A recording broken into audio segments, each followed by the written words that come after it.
네, 제8회 전국 동시지방선거와 재보궐선거의 사전투표가 이 시간 현재 전국에서 이루어지고 있습니다.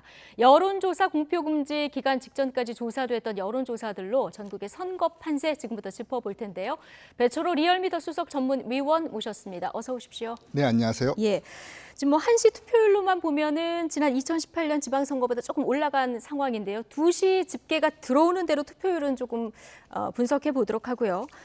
자, 판세를 조금 보시겠습니다. 이 공표 금지 직전까지 각 방송사들이 여론조사를 진행했는데요. 지상파 방송 3사 여론조사 결과가 어제 이제 발표가 됐는데, 자, 전국 17개 시도 가운데 저희가 지도로 표시를 해봤는데 보시면 국민의힘이 9곳, 지금 빨간 곳으로 표시된 것이죠. 그리고 민주당이 4곳. 호남과 제주에서 표시되고 있고요. 접전이 지금 4곳 이렇게 나타나고 있죠? 네, 그렇습니다. 이게 좀 지난 3구 대선 결과를 봤을 때 광역 단위 득표율을 보자면은 네. 이재명 후보가 그나마 윤석열 후보보다 많이 나온 지역이 이 나왔던 호남 3곳, 제주, 그리고 나서 경기, 인천, 세종이었거든요. 이제 그 지역이 이제 그나마 좀 예. 접전, 아직도 그 여전히 좀 남아 있다. 국민의힘이 아직까지는 압도하지 못하고 있다. 네. 그것이 이제 확실 지역, 민주당 입장에서 확실 지역 4곳, 이제 플러스 알파가 이제 좀 나올 수 있는 지역이 이제 그나마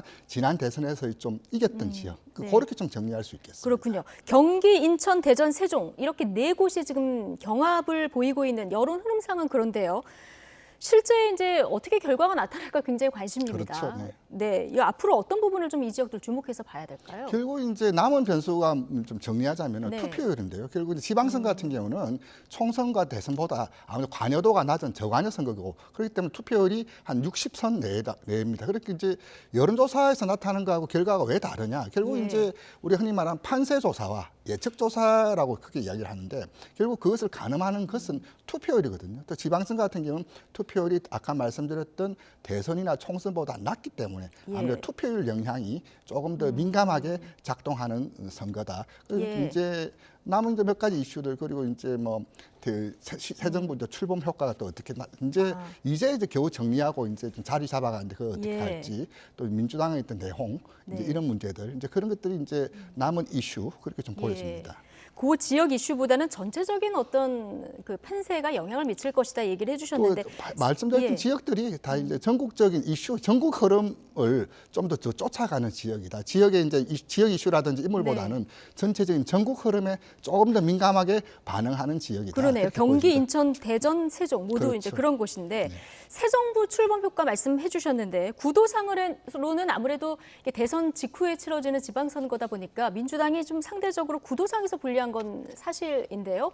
현재 윤석열 정부 국정수행 평가 그리고 이번 지방선거를 국민들이 어떻게 보시나 이런 여론조사 흐름은 어떻습니까? 네, 그렇습니다. 이제 보통은 이제 새 정부 출범 기대감이 역대 정권 보면은 잘할 것이라는 기대감이 뭐 70에서 80%에서 출발하고 첫 출발선이 이제 적어도 이제 60 이상은 출발했는데 윤석열 이제 정부 이제 출범한 지 2주 됐는데 이제 긍정적인 평가가 52, 뭐 50% 초반대에 대부분 걸쳐 있는데 뭐 윤석열 정부 입장에서는 좀 이렇게 마뜩치 않은 수치지만은 예. 그나마 지금까지 이제 하방 압력으로 작용했었던 집무실 이슈라든지 인사 네. 문제는 좀 상당히 좀 해소되고 있는 것으로 나타나서 이제부터 예. 좀 지지율이 이제 좀 올라갈 수 있는 그런 모멘텀들이 많이 있어요. 이를테면 청와대 개방도 있었고 예. 지난주 이제 한미 정상회담 이제 이러저런 요인들 네. 특히 이제 인사 문제도 좀 어느 정도 좀 소통하는 예. 이제 단순히 여성 장관을 기용했다가 아니라 지적을 겸하게 받아들인다는 소통의 이미지까지 좀 더해지면서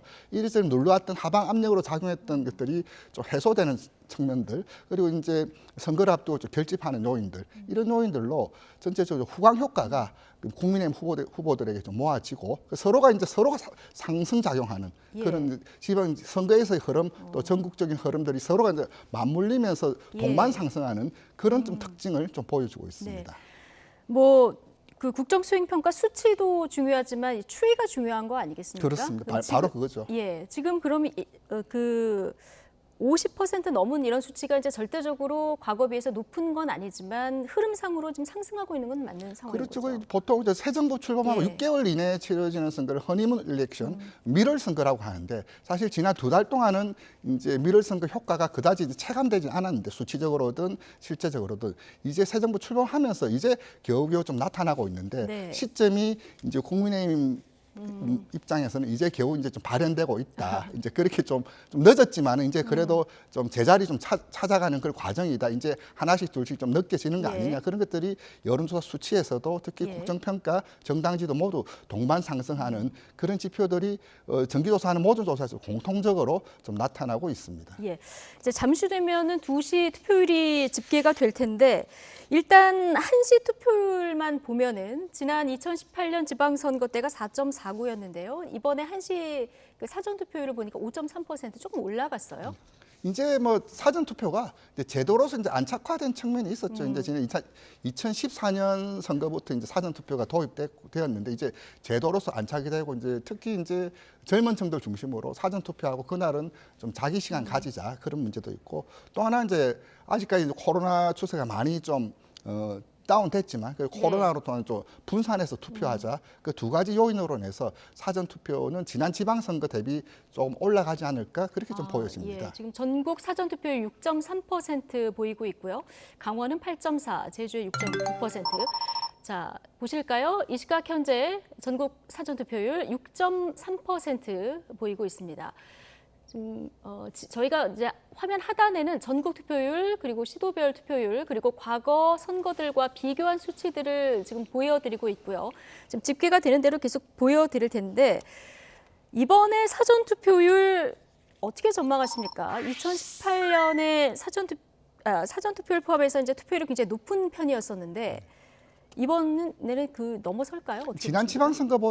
지방선거보다는 좀 사전 투표율은 네. 전체 투표율은 모르겠습니다. 지난 지방선거 투표율이 좀 이례적으로 좀 높았었거든요. 예. 60%를 넘었었는데 이번 선거도 60%를 넘을지는 모르겠지만 적어도 사전 투표는 네. 지난 지방선거보다는 높을 것으로 좀 보여집니다. 네, 지금 전남이 최고 투표율을 보이고 있고요.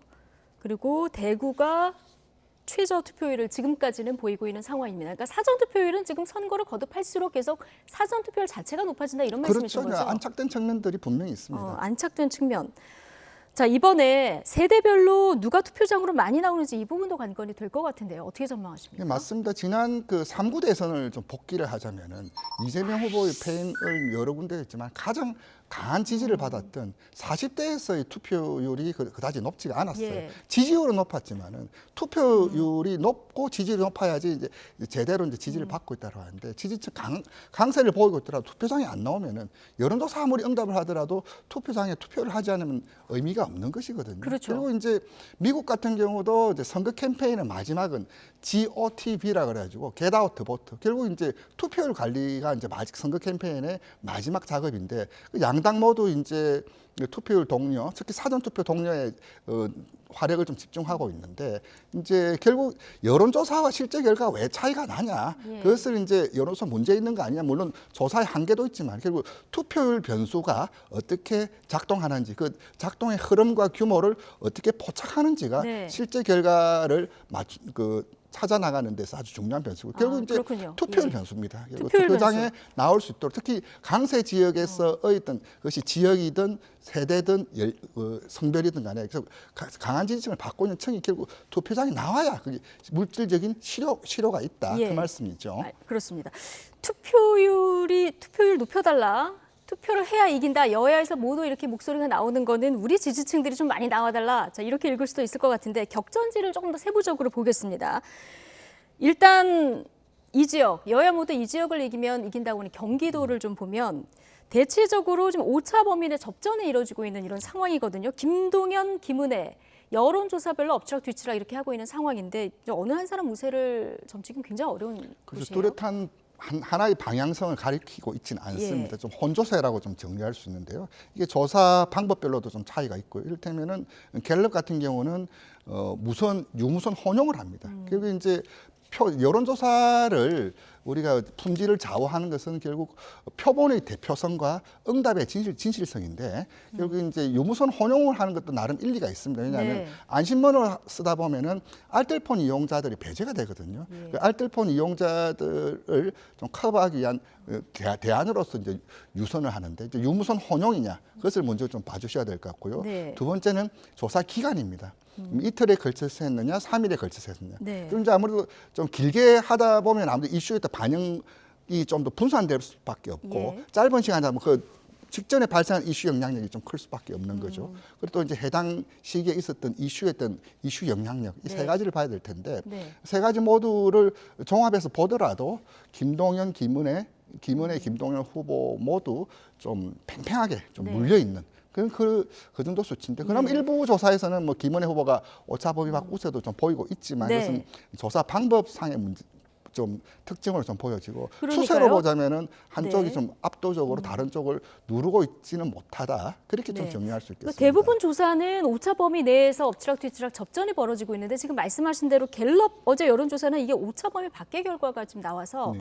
그렇다면 이게 이제 말씀하신 유무선 혼용으로 하느냐 이런 조사 방법 그리고 그렇죠. 기간 기간. 이런 것들이 종합적으로 이제 그렇죠. 이제 우리 왜 뭐가 맞냐의 문제는 예. 아닙니다. 보통 우리가 리서치에 세 개 분야가 있거든요. 시장 조사, 사회 조사, 시청률 조사인데 네. 유일하게 사회 조사 안에 선거 조사만이 다른 시장 조사와 시청률 조사는 다 추정치입니다. 근데 실제치와 추정치를 비교할 수 있는 유일한 조사가 사회 조사 안에서 이게 선거 조사인데요. 결국 이제 나중에 끝나 보면은 누구 조사가 맞더라 그 결과적으로 검증될 수밖에 없는 건데 단지 이것은 늘 이야기하지만 저희들이 조사 방법의 특징을 따라서 봐야 된다. 예. 추세를 봐야 된다. 그렇게 두 가지 차이를 감안하시고 읽어야 되지 뭐가 맞냐라는 식의 논쟁은 예. 무의미하다. 또 논쟁 자체가 성립될 수 없는 그런 문제다. 그렇게 말씀드릴 수 예, 있겠죠. 그렇군요.